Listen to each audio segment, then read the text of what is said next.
The National Security Agency has reportedly installed software in computers around the world that lets the United States government monitor those machines even if the computers are not connected to the internet.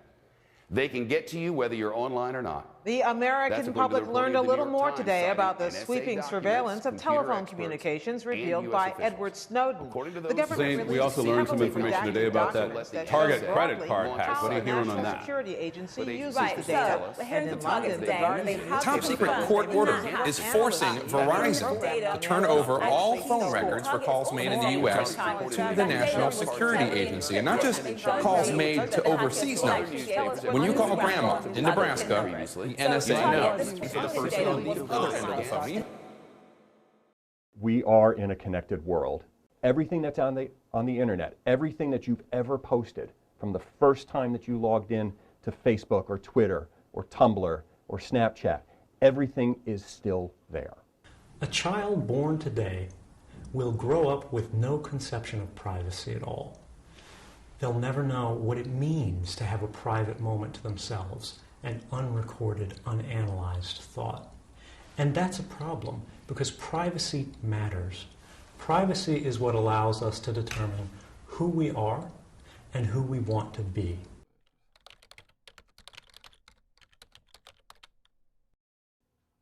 I mean, I'm not saying anything that could be that bad on the web, so I have nothing to hide. For people that could, it could be a lot more concerning for them. To me, it would matter if, like, I was being monitored. I don't think I would use it. I get why they're doing it. It's to protect the people. They should at least tell us what they're doing instead of trying to hide it, because it makes it much worse when it comes out. I definitely think what the NSA is doing isn't good, but it's also up to people to decide, you know, hey, if I put this on the internet, there's a chance that my future boss could see it. If I'm applying to colleges, there's a chance the admissions person could see it. There's a chance that a lot of people could see it. So what am I going to put on the internet, and is that a good decision? Potential employers are going to look at your information to see if you're a good fit for them. Banks look at your information to see if you're a good credit risk for them. So the information you give out is really used in many, many different ways.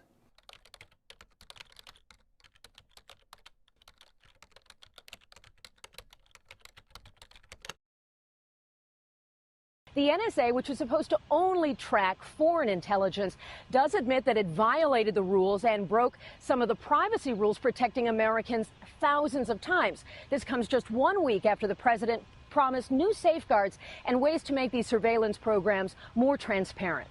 I want to make clear, once again, that America is not interested in spying on ordinary people.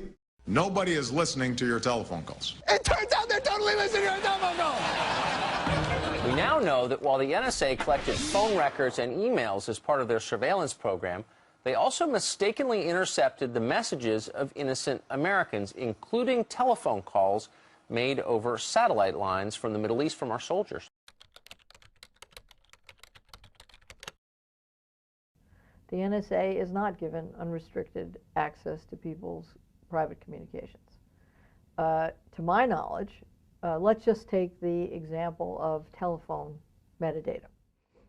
Much debated.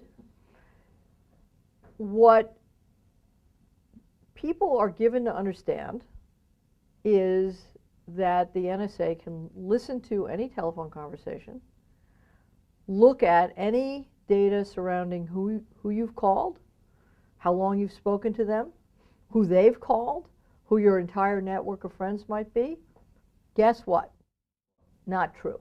There's not a person in the country that doesn't have some of its information with regard to telephone calls inside NSA at this point. That wasn't the purpose the agency was set up for, and it's by far something that shouldn't be done. The metadata are collected, that is, the data on who you've called and how long you've called them for. The content of the communications is not collected.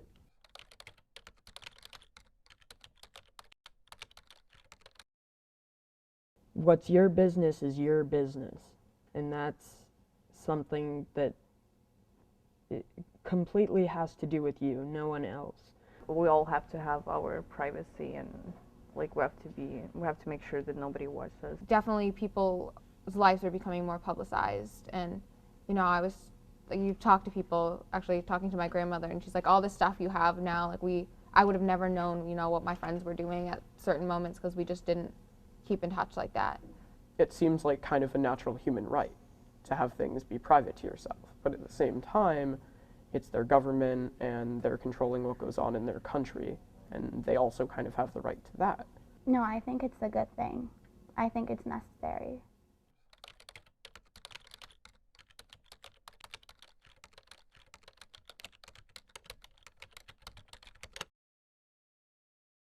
I think there's always a balance. If you talk about privacy and security, you have to talk about them together. And if you think about you know, how you safeguard your privacy and security in the future, there's several challenges. One, just the indelible nature of information in the future, right? So once it's posted, it can't be deleted. The second is we're all proliferating content about ourselves, and others are proliferating content about us. So in the past, you used to have full control over who you are, and now more people will interact with you and get to know you and be familiar with you virtually than will ever encounter you in the physical world. There's always a balance between security and freedom, but what I want to make clear is I don't think you have to give up your freedom in order to be safe. What I often say is there's a shared responsibility that we all have to safeguard privacy and security in the future. So as an individual, you have a responsibility to exercise good judgment. You have a responsibility to use the tools that are, you know, free and available to you. The real threat to our civil liberties is fear. If we don't do a good job of protecting the American people, that fear could lead people to believe that our civil liberties are not appropriate, that they're antique, that they're no longer relevant to society.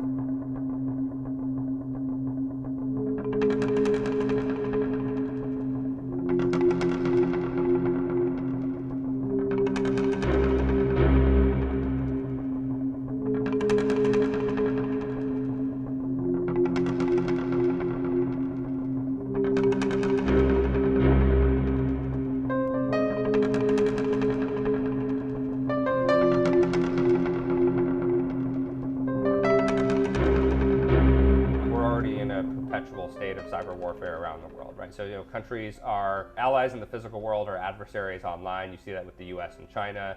You know, even if you look at the U.S. and Iran, you know, it's not a friendly relationship.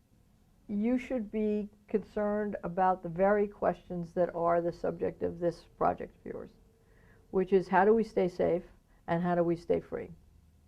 And because of your generation's facility with technology, because of your reliance on it and your understanding of it and your ability to change it to your own needs, you are best able actually to think about how to protect us as a country and also how to protect our liberty. And I would just encourage you to keep doing that.